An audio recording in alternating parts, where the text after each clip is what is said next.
Ready? So, I know you guys are never think it's over till it's over, but is that about as nervous as you got with seeing a 9-point lead with 8 seconds go, almost evaporate? Yeah, I'd have been disappointed if you didn't ask that as the first question. That was, wow. That ball was in the air, it was like, that's going in, you know. Yeah, that was, you know, for us, it really felt like battle, almost felt like put the game away, but like we told them in the locker room, that's why you never take for granted until that clock kicks 0, because there's just so many things that can happen. But that was one of the wilder sequences I've ever been a part of. I'm just thankful that ball didn't go in. How big was Jonathan tonight, especially hitting those threes when it mattered the most? How big is it as a true freshman to come in and a Big 12 game like that, where it was a needed game that you needed to win? How big was that? What I loved about it, and like we tell him all the time too, is keep shooting, because I believe I think he was 0 for 5 at the time, not positive. So to have the courage to still say, Coach has me, like I got the confidence to still shoot this 6th one.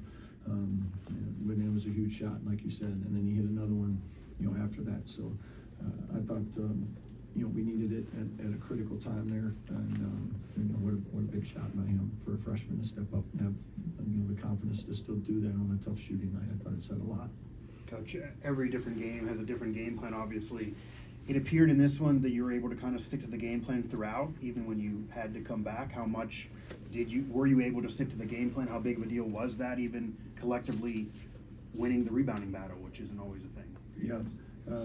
We actually had to switch it the second half with about 9-10 minutes to go. We went from like a drop coverage and back in our ball screens to kind of trapping the ball screens, and I thought that was you know, really good for us as that game wore down those last 8 minutes or so. So I thought we did a better job of being able to keep them out of the paint with that coverage, and then they weren't getting downhill, getting to the rim, getting fouled, getting lobs.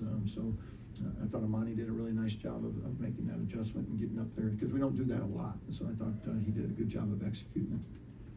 You talked about with Jonathan having the courage to stay with it after going over 5, and what gives the coach? I mean, you knew coming into this game that he was going to be important to you, but he starts off slow. To stay with it. I watch him work every day, so you know, it's like, you know, when you put in the work, and I watch him shoot every day, and he makes the shot he makes, it's gonna happen. You know, you know, you have to have the confidence to know that you still have the green light to go take those threes, and you know, we're not going to change that philosophy ever. You know, for a guy that shoots it the way he does in practice every day and puts the amount of time in, you know, he's going to always have the green light for us.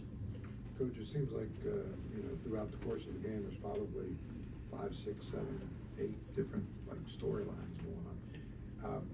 Midway through the second half, Andre had just picked up his 4th foul. You guys are down 6, and it just didn't seem like a good moment for you guys. Was there any part of you that kind of felt maybe things were kind of slipping away here at this point? I mean, we were down 6, and it felt like 20 because we couldn't score at all. So it was, I think they missed a couple of free throws. Somebody finally helped us out and missed some free throws. That was nice of them. So I told a couple guys back there that we've been working on our free throw defense the last couple of days, so glad that paid off.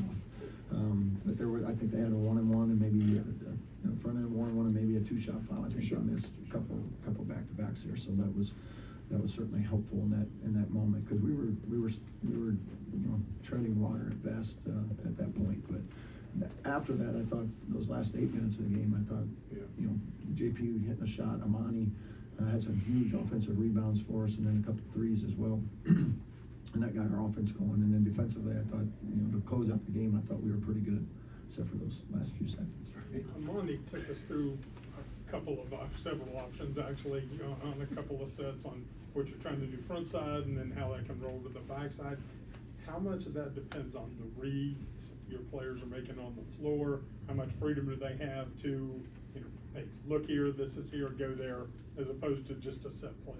Yeah, I mean, we're playing off of what they're doing for us. So on several of Amani's screens, sometimes when they come off, they'll double Javon, and tonight Cincinnati was trying to rotate a third guy to Amani. So if they got there, JP was gonna be the guy that was standing open, because we were putting it where he was the only guy on the backside. So if you're gonna come rotate to Amani, that's why JP was able to get the one down pass from Amani. And if they were afraid to leave JP, well, then Amani was gonna, shoot something open or have a driving lane with our best shooter in the corner. So I thought, now that all is dictated by Javon, so Javon's gonna be the guy to get in double. Javon's gotta make the read. So, like always, I thought he did a really good job tonight. Even though he only had 4 assists, he had a lot of hockey assists, passes that led to the next pass. So I thought he did a really good job of handling, what teams are throwing at him, and he did that again tonight. What does a win like this, even some luck there at the end, but a win like this even say about the mental fortitude of the team? People are calling this a must-win, start out strong and then almost blow it, but you do win.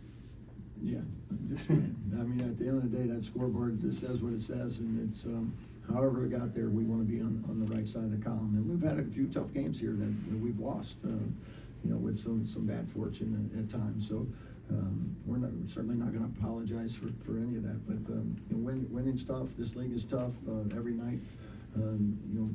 It's going to be a 40-minute game, and tonight was no different. So we're certainly glad that we were able to come away with a win, and we know we got a big road game coming up following this. Javon said earlier that with his ankle, he just kind of toughed it out, gutted it out. Was there more to it than that? Did you see something in his play tonight that maybe it was a little bit more than just being a tough guy? Or? Lower body injury. Sure.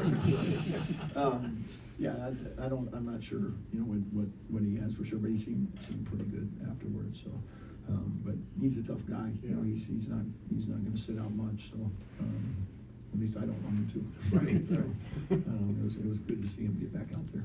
There was a play in the first half where it seemed like everybody touched the ball and it went around the wing. Maybe even some touched it twice. How does that make you feel as a coach, where you were able to just move the ball so well? Yeah, I love it. I love it when possessions end up and the shot goes in too. It's like, otherwise on film study the next day you have to cut it off before it goes in. Like, great ball movement, and then you get to 3 passes without the ball hitting the floor, and then when they miss, it kind of ruins the point. So I was glad he made it. But I know exactly the possession you're talking about in the first half, and the ball just popped side to side to side, and wham, you hit a wide open 3. Darren, it's kind of 2 questions. I'll go to the first one here. You're playing a number of teams the second time here, and the preparation, I imagine, is a lot easier for the players because you can draw stuff you taught them the first time. They saw, even during the game, hey, they did this. How valuable is that in a game like this where the margins are so small and you can only do so much. You're not going to get surprised too much by the other team. Right, and that's what, to your point, that's what makes the league play so hard when you're playing that team a second time, because both teams have the same advantage, right? So they're going to know all your favorite little quick hitters, all of your favorite sets. You used a lot of them probably the first time, so they're going to be sitting on a lot of your favorite plays. So, trying to come up with a few new things, or maybe some other things you haven't used against, you didn't use against them the first time, but it works both ways. So I think your preparation, as you mentioned, it becomes even more important as you get down. When you're playing teams a second time or even a third time in a conference tournament, of how do you get every possession, every out of bounds play, every sideline out of bounds. Where can you steal a couple points that are so hard to come by on the half court? So trying to be good at all the extras, I think, is so critical to winning games like this. And then conversely, your final 5 games, sorry to say this after all that, first time against Texas Tech, first time against UCF. What's the challenge there, getting to know a team so late in the season, not having that recall? Yeah, and that's especially as a first-year head coach, new staff, like we're learning. We don't even have anything to pull from last year. So every time we play somebody, we're having to put a lot of time into the prep because we have nothing else to go off of. So for us, we're going to see everything that they have for the very first time. If you've been in the league a while, we played Texas Tech and Grant three straight years, and this is what they do, and this is what they run, and this is what you got to do to try to slow them down. So I know this. I've seen them enough to know they're really good.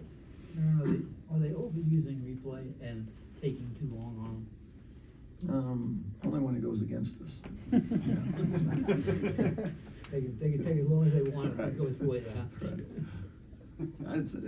They wanna get the call right, so, they're trying to do whatever they can, get the angle that they need to get to make the right call, and I certainly appreciate that. Foul disparity went the other way this time.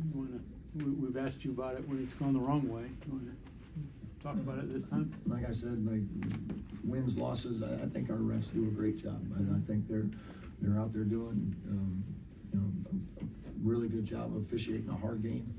I mean, everything happens fast, and, I think every single night, I feel like they're doing the best job they can, and tonight was no different. I think we got great officials in this league, and certainly appreciate the work they do. Coach, during those final, I don't know, whatever, 8 seconds when it went haywire, there were a couple timeouts there to get the ball inbounded, or get the ball inbounded, and you stuck with Joe as the inbounder through all of it.